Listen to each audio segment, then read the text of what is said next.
Hello guys, magluto taron sa pinakalami na food guys na paborito sa mga Pinoy, ang uyap. Maning uyap guys na aning sa color kaya wag man available sa lumos nga white color sa Batoraman. So ato ning gamiton guys kanina ni color. Siya ato ni siya sa gulan kuan kanina ahos na atong pangsagol.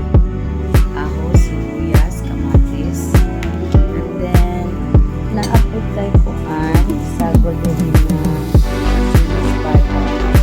At nawa para medyo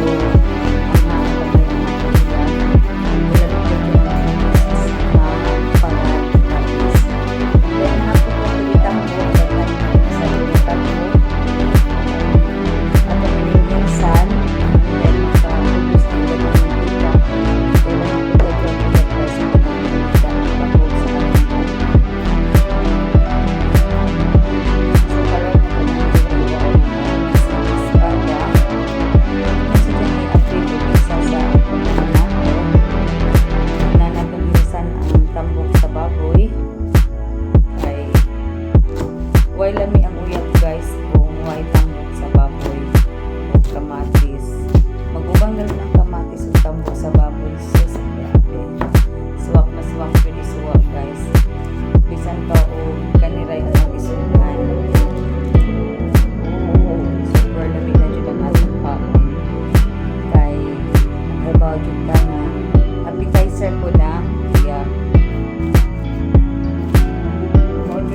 pagkadiwang-iwang guys, may pagkagamay-gamay na akong binigay kay pagkakita niyo kuya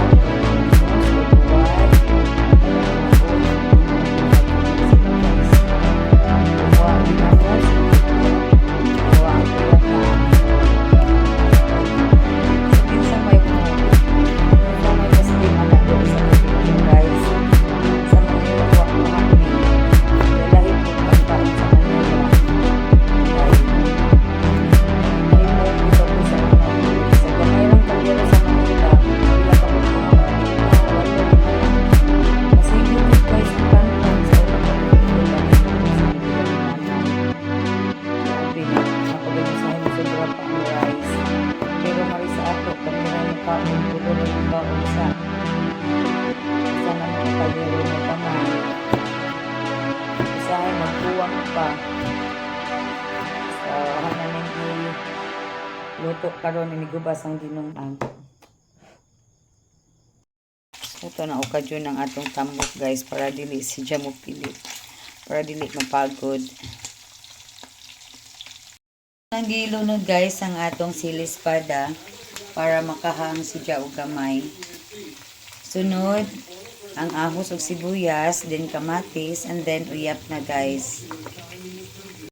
Guys, ato nang gilunod ang atong uyap. Kaya nalunod na po na to ang kamatis. Ato na lang ni si Jang huwaton nga maluto guys. Ang atong itimplahan ni kay asukal ra. Atong apson ang ijang kaparat ug ang katamis nga mag-ilog para mas lami. Ang timpla sa atong pinirito nga uyap with baboy nga tambok. So thank you so much guys for watching.